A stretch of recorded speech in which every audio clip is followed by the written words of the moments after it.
प्रश्न है, त्रिभुज के आधार में 40% की वृद्धि की जाती है, इसकी ऊंचाई में कितने प्रतिशत बढ़ाई जाए कि ताकि क्षेत्रफल में 60% की वृद्धि हो जाए। देखो दशमलव के 2 स्थान तक वृद्धि का इसने। हाँ, तो टोटल ओवरऑल परसेंटेज कितने क्षेत्रफल में वृद्धि हो रही है, 60% की। तो x प्लस एक्स वाई बटा 100 होता है परसेंटेज में परिवर्तन।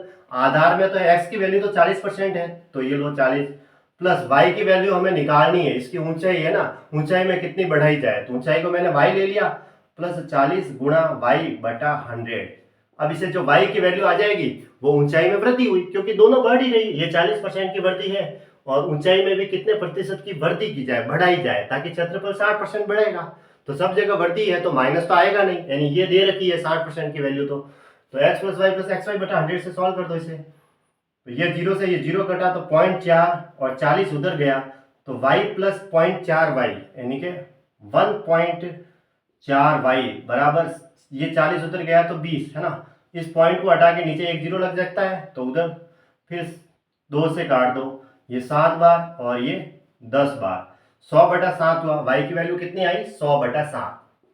अब परसेंटेज में होगी ये, तो कितने प्रतिशत है ना, तो ये लो परसेंटेज में आ जाएगी बाद में। y की वैल्यू 7 का इसमें भाग दे दो, 7 एकम 7, फिर रहा 3 तो 30 हुआ, तो 7 चौक 28 यानी 14 पॉइंट समथिंग कहीं दिख रहा है, 14.29%। बस इतनी सी कैलकुलेशन है, इतना कोई ज़्यादा डिफिकल्टीज नहीं है कि इसमें भी आप डिजिटल सम या डीएस लगाने बैठ जाओ, क्योंकि इतनी नॉर्मल कैलकुलेशन तो अपने माइंड गेम से भी कर सकते हैं ना।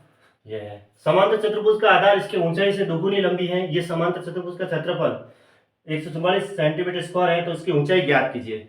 देखो चतुर्भुज, जो समांतर चतुर्भुज है ना, उसका आधार उसकी ऊंचाई से दुगुनी लंबी है। अगर ऊंचाई अगर h ली तो आधार क्या है, ऊंचाई से दुगुना लंबा यानी कि 2h है। अब समांतर चतुर्भुज का क्षेत्रफल क्या होता है, आधार गुणा ऊंचाई होता है, तो 2h गुणा h बराबर दे रखा है 144, ये दे रखा है। अब इसकी ऊंचाई ज्ञात कीजिए। ऊंचाई हमने h ली थी तो h की वैल्यू निकालनी है, 2 से इसको काट दिया, 7 दूनी 14 यानी 72, तो h स्क्वायर बराबर 72 आया। अब अभी क्या करना है कि h की वैल्यू ऑप्शन से ही होगी, तो अब देखो 2√2 का स्क्वायर करते हैं तो क्या 72 आएगा, 4 दूनी 8 ही आ रहा है। 6√2 का स्क्वायर करते हैं तो 6 का स्क्वायर 36, √2 का स्क्वायर 2, तो 36 गुना 72 हो रहा है, इसका मतलब ऑप्शन बी सही है।